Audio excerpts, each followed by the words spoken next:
Hola, hola, buenas noches. El Señor Jesús les continúe bendiciendo como han estado. Bien, amados hermanos, entonces como de alguna manera había yo anunciado, la idea es poder comenzar 7:15, pero para tener entonces estos 15 minuticos de oración, de ruego, de súplica, pidiendo pues porque sea el Padre a través de su Santo Espíritu obrando en esta enseñanza con poder y gloria, trayendo la revelación de su voluntad a nosotros. Vamos entonces cada uno a pedir y a clamar entonces al Padre en el nombre de Jesús, pidiendo para que seamos conmovidos y que este tiempo sea un tiempo maravilloso donde entonces nosotros podamos entonces afianzar más ese conocimiento que durante todo este tiempo y a través de las diferentes enseñanzas hemos adquirido acerca del pecado. Entonces no hablamos acerca de buscar un tema nuevo, una revelación nueva o algo nuevo que hablar o que enseñar, sino buscamos es lo que ya por gracia hemos recibido y de lo que entonces la Biblia nos está enseñando, nos está hablando, esforzándonos entonces por repasarlo, esforzándonos entonces por aprender más y mejor, es afianzar más y mejor esos conocimientos que son el fundamento, el pilar, los fundamentos y los pilares de nuestra vida de fe, de nuestra fe cristiana. Entonces cada uno ahí desde su propio lugar, entonces empecemos a orar, interceder. Padre y Dios, en el nombre de Jesús, yo te doy gracias. Gracias, Dios de los vivos, por este tiempo maravilloso que en esta hora yo puedo venir, Señor, puesto delante de ti, Señor, por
Padre y Dios, en el nombre de Jesús de Nazaret, gracias Dios de los vivos te damos, Señor, por este tiempo maravilloso que como iglesia, Señor, nos proporciona, para que podamos, Señor, venir congregados en el nombre de tu Santo Hijo Jesucristo, Padre, para confesar y reconocer esa deidad y esa exclusividad tuya como el único Dios verdadero, el Creador del cielo y de la tierra, y también el señorío, Señor, y la salvación de tu Hijo Jesucristo, Padre.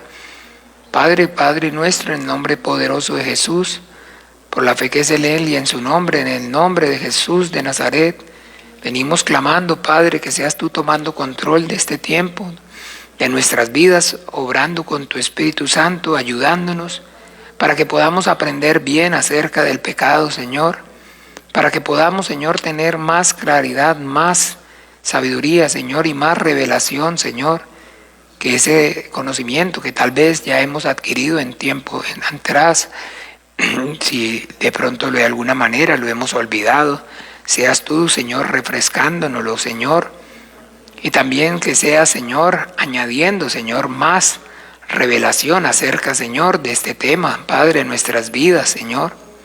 No queremos buscar, Señor, no queremos, Señor, y no estamos pretendiendo, Señor, buscar, oír o escuchar o aprender acerca de algo nuevo, Señor, sino que tenemos, Señor, hambre, deseo, Señor, de poder, Señor, profundizar, Señor, más y cada vez más en eso que tú a través de tu palabra, por medio de la palabra escrita, Señor, nos estás manifestando, nos estás hablando, nos estás enseñando.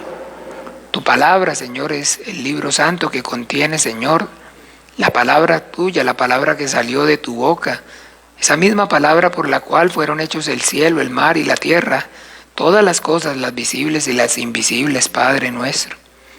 Y en esa palabra tuya, Señor, nos enseñas y nos hablas acerca del pecado, Señor. Permítenos, Señor, adquirir más sabiduría, más revelación, más conocimiento y entendimiento acerca, Señor, del pecado, de este tema tan, Padre, importante, Señor, para nuestras vidas de fe, Padre.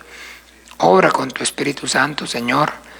Envía tus ángeles, Señor, alrededor de este lugar, que las tinieblas retrocedan, que las obras del diablo sean reprendidas, sean deshechas, que todo velo, que todo el entenebrecimiento del entendimiento sea quitado, que toda, Señor, mentira, confusión, todo estupor, toda distracción, toda pereza, todo cansancio, Señor, sea quitado en esta hora, Señor. Avívanos, Señor, con la fuerza, con el poder que provienen de ti, de tu Espíritu Santo. Envía tus ángeles, Señor, alrededor de este lugar, Padre nuestro, y a tu gracia, a tu buena voluntad, Señor, nos encomendamos y en el nombre poderoso de Jesús oramos y damos gracias. Amén. Amén, amén. Bien, amados hermanos, entonces vamos a comenzar hoy esta enseñanza y tiene como título Aprendamos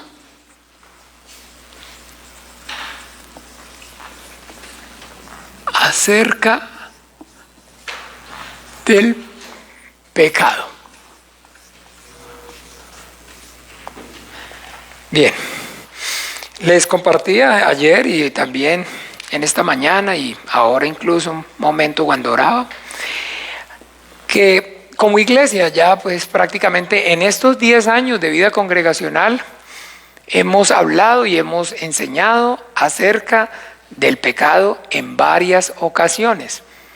Y que entonces, digámoslo de alguna manera, podría uno llegar a pensar, ok, es que de eso ya hablamos, es lo mismo.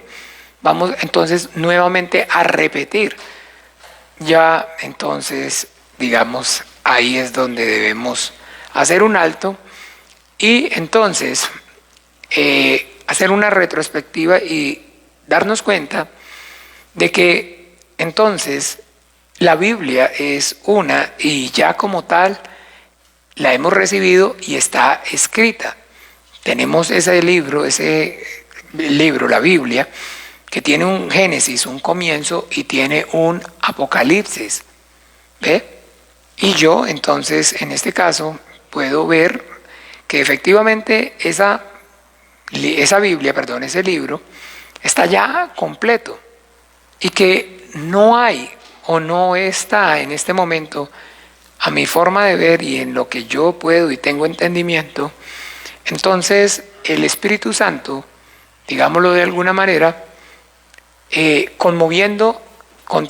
haya continuado, conmoviendo a hombres para entonces que escribieran o que escriban otros libros en los cuales también está contenida la voluntad de Dios.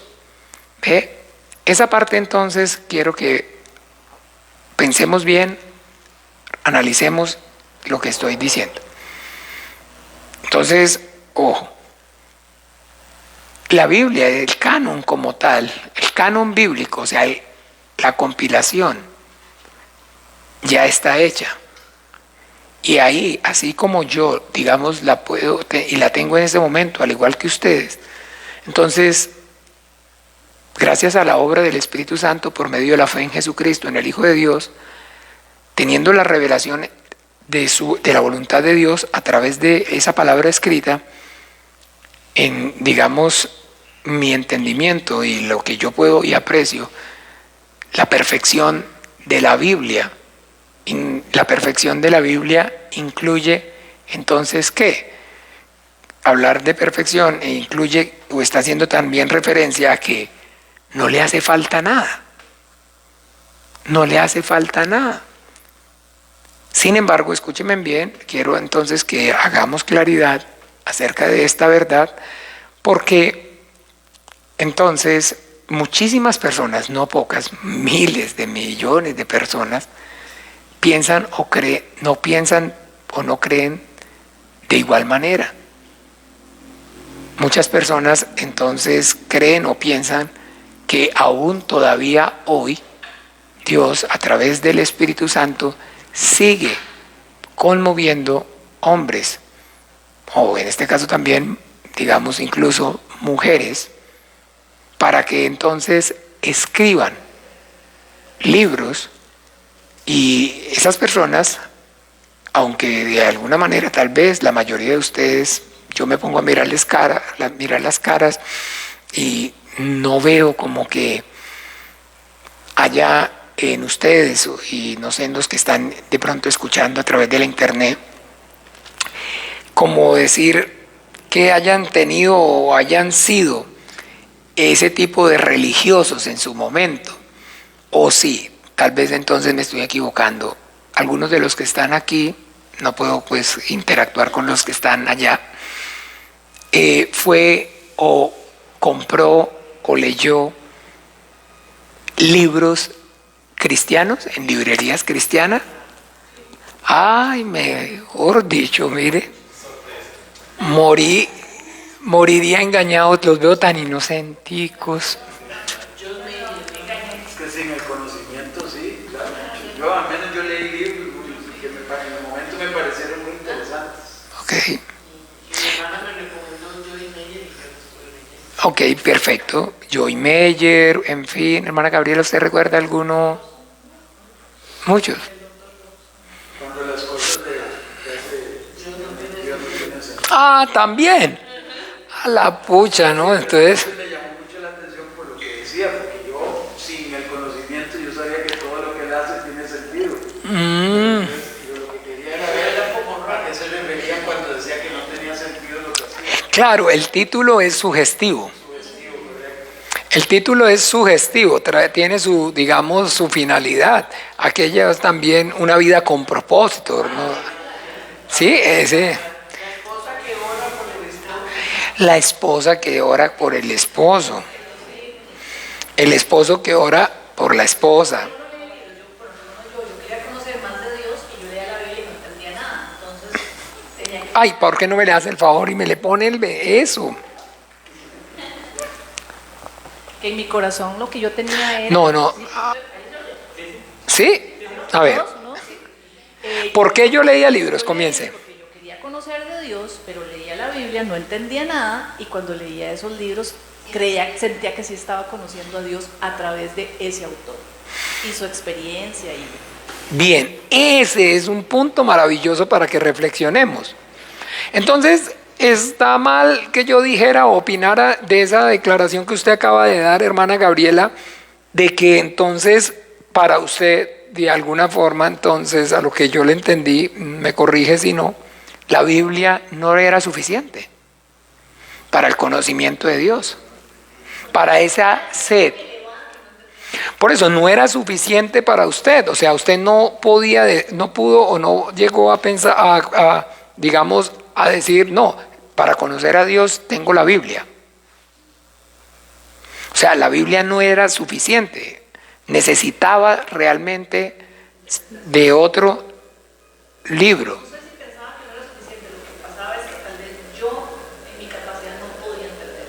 O sea, no podía entenderla. Bien, perfecto. Entonces, el hecho de que no pudiera entenderla la llevó a buscar en su deseo por conocer a Dios, entonces, a través de otros libros. Entonces, no está mal decir que la Biblia no le era suficiente, que la Biblia no le fue suficiente.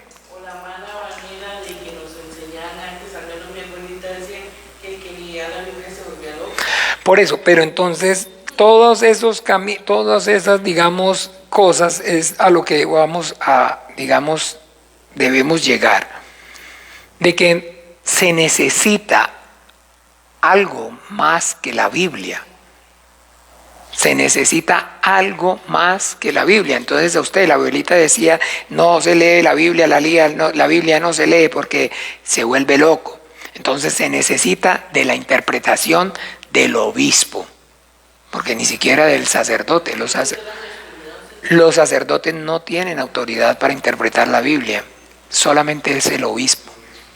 Un sacerdote no puede, entonces, ni siquiera en la iglesia, hablando en la iglesia católica, los sacerdotes no podían, tal vez, estoy hablando antes, no sé ahora cómo está la cuestión, pero anteriormente, años atrás, en la iglesia católica, solamente una autoridad superior, y en este caso es obispo, que significa supervisor o superior, podía y tenía entonces, digamos, derecho a autoridad para interpretar la Biblia. Pero entonces se necesitaba de la interpretación o digamos, de la ayuda de un sacerdote o de una persona, ¿sí? Se necesitaba de un libro.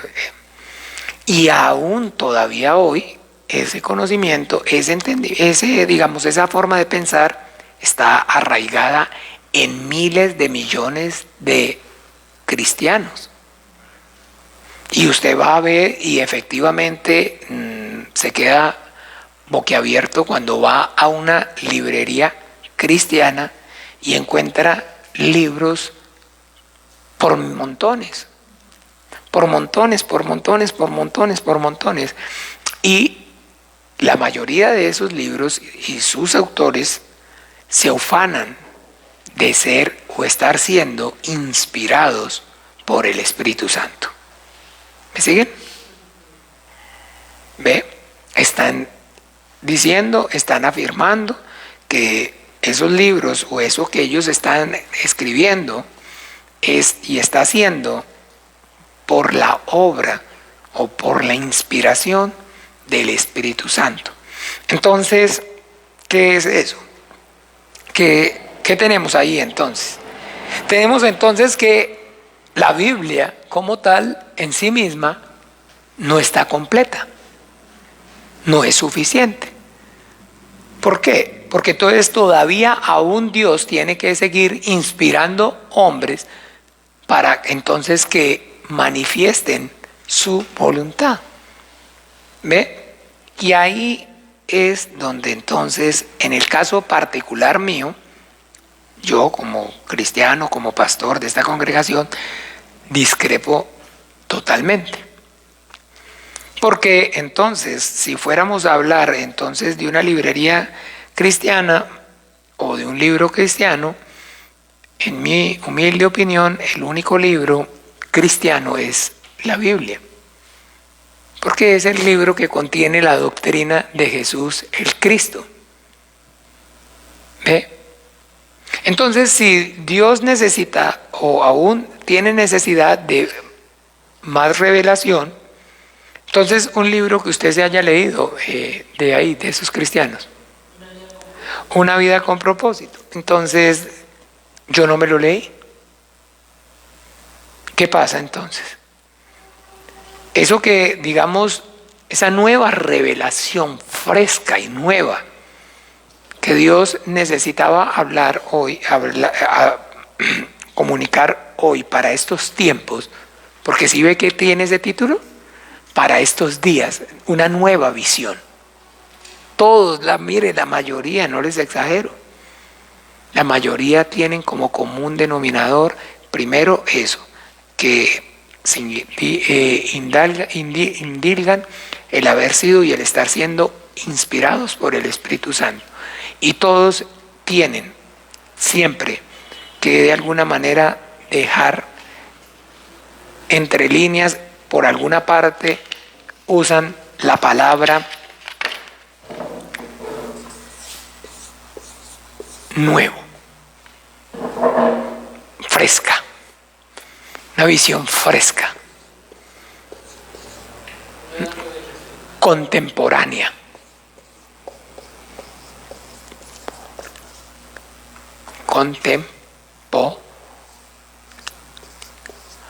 Para nuestros días.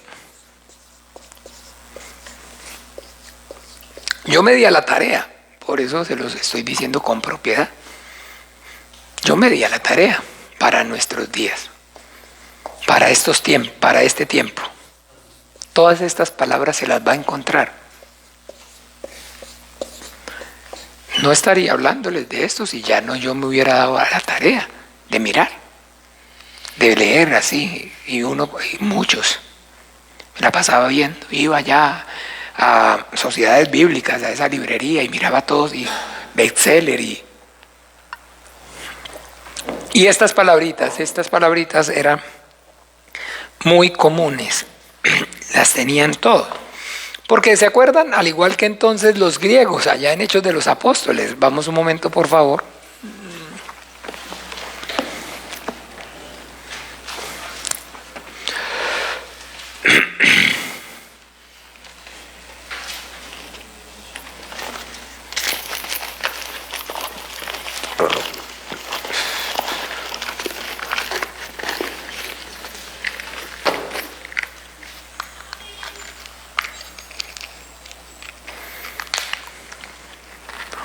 Capítulo 17.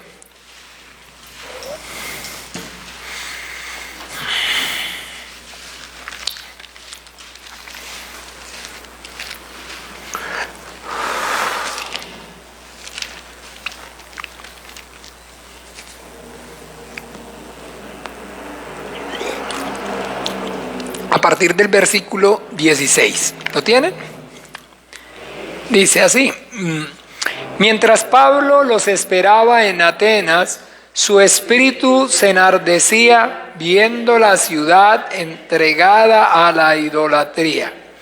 Así que discutía en la sinagoga con los judíos y piadosos, y en la plaza cada día con los que concurrían.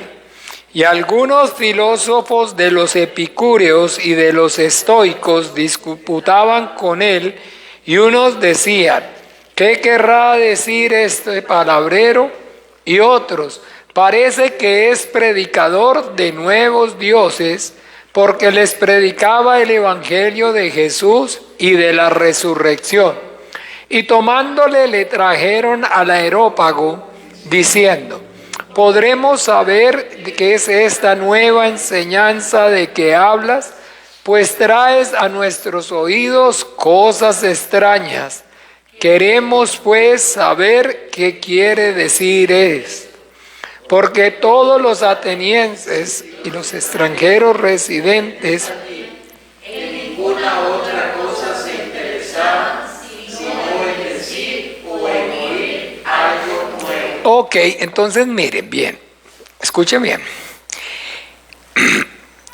Aquí habla acerca de algo maravilloso, que es entonces el nivel, el grado tan grande, tan elevado de idolatría que había entonces entre los griegos.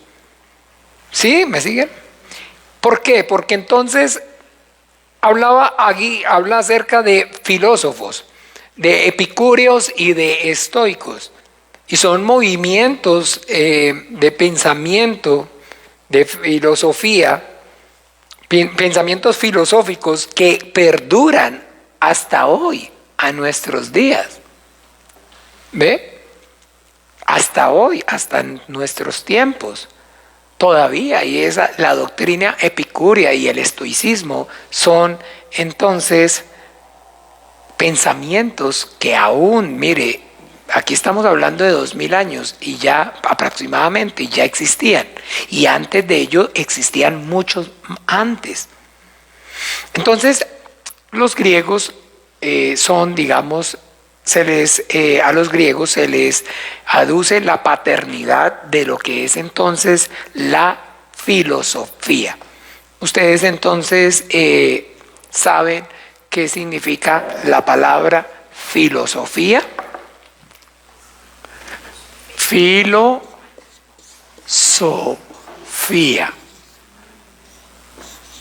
Filo y sofis. Sofis o sofister, bueno. No estamos en clase de griego. ¿Aquí? ¿Aquí también? Filos aquí no es con H. ¿Y entonces dónde es H? ¿Aquí filosofía? Entonces, ¿qué le pongo? ¿PH? ¿Sofis aquí también? ¿Con H? Fosis, no. Sofis. Ok. Entonces, filos, pasión, amor. Pasión, amor.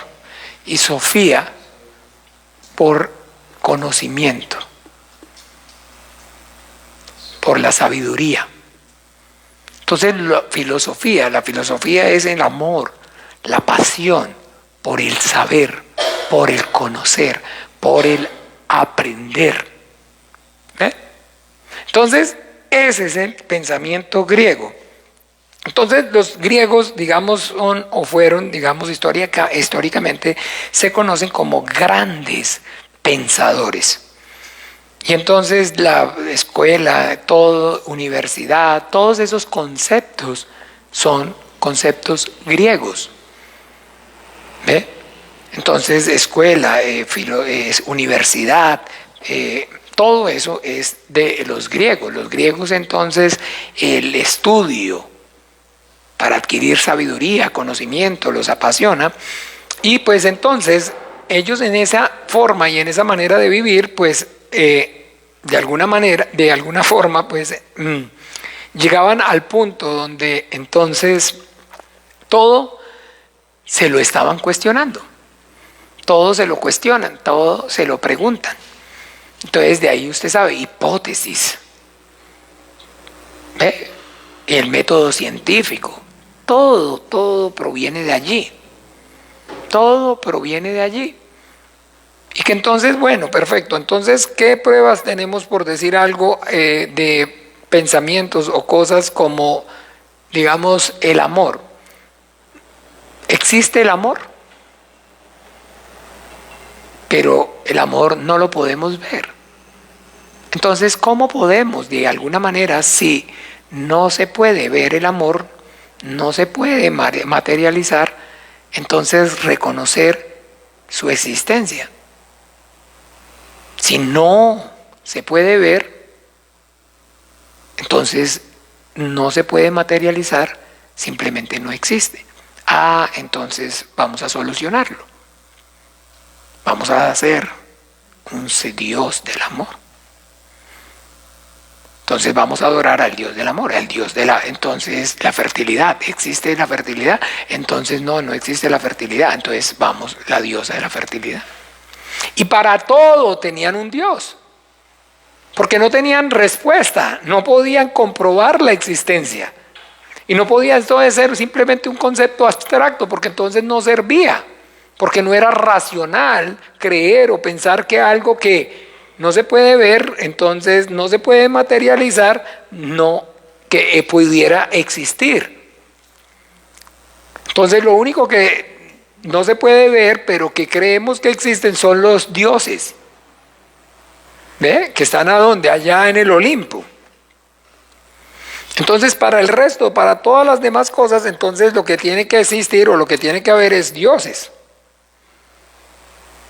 Y entonces producto de ese entonces, de ese deseo de conocimiento y de experimentar y ese morbo hacia entonces tener claridad acerca de lo que de poder aclarar lo desconocido, entonces lo llevó a que desembocó en ellos, a esa idolatría. Y eso está escrito ahí, y eso a hoy debemos tener claridad, no cambia. No cambia, no cambia, no cambia, no cambia. El patrón, todo sigue de la misma manera, de la misma forma. Y el hombre sigue investigando. Y el hombre sigue buscando. Porque sigue buscando y es entonces porque no ha encontrado el origen de la vida. ¿Cómo entonces vencer la muerte? Y toda la búsqueda, todos esos, avances, llamémoslo así, avances científicos y toda la investigación y la ciencia, de alguna manera tiene como finalidad lograr, o lo que persigue es la inmortalidad del hombre. ¿Ve? La inmortalidad del hombre. Porque si hay algo entonces también arraigado en el corazón del hombre, es que el hombre no se quiere morir, pero sabe que se tiene que morir, pero sin embargo entonces busca la inmortalidad. Les he hablado acerca de Óscar Arias, ¿no? Inaugurando la Ruta 27 sin ni siquiera estar terminada, inaugurando el aeropuerto sin ni siquiera estar terminado, pero usted llega y todo el que llegue a Costa Rica lo primero que se encuentra es una placa con el nombre del excelentísimo presidente de la República, Óscar Arias Sánchez. ¿Qué buscaba? ¿Qué busca? Pero él sabe que se tiene que morir. Pero de alguna manera entonces va a perdurar ¿en qué? En la memoria. Porque todo el que llegue ahí va a decir Óscar Arias Sánchez. ¿Y quién fue? Entonces de alguna manera lo van a mantener vivo. ¿Sí me explico? No. Lo van a mantener vivos por lo menos en sus corazones. Y no falta el que llegue a preguntar ¿y quién es ese señor? Y alguien que le diga él fue un presidente de Costa Rica, premio Nobel de la Paz, y entonces, ¡wow! Ok. Pero el propósito es inmortalidad. Inmortalidad. Entonces miren bien, pensemos bien, miremos bien, qué importante tener claridad para poder entonces estar claros nosotros como cristianos, como iglesia, y hablo entonces a ustedes como cristianos, como iglesia, en que no caigamos en esa tentación del diablo, que no entonces caigamos en la tentación del diablo con respecto a querer escuchar, oír algo nuevo. Porque lo primero que usted tiene que hacer para oír o escuchar algo nuevo es entonces alejarse de la voluntad de Dios, de la palabra de Dios. Porque mire, eso es lo que ofrecen todos esos títulos. Digo, todos esos libros, todos esos. Y con respeto y con todo temor se los digo. Yo personalmente, y yo se los digo con temor, yo estoy persuadido en mi corazón claramente que ninguna de esas personas que habla o que dice que han recibido esa nueva y esa fresca visión o revelación, y ha sido y es por obra del Espíritu Santo, están diciendo la verdad, son falsos maestros. Son falsos maestros. Son entonces lobos rapaces. Todo lo que entonces en la Biblia nos habla y nos enseña,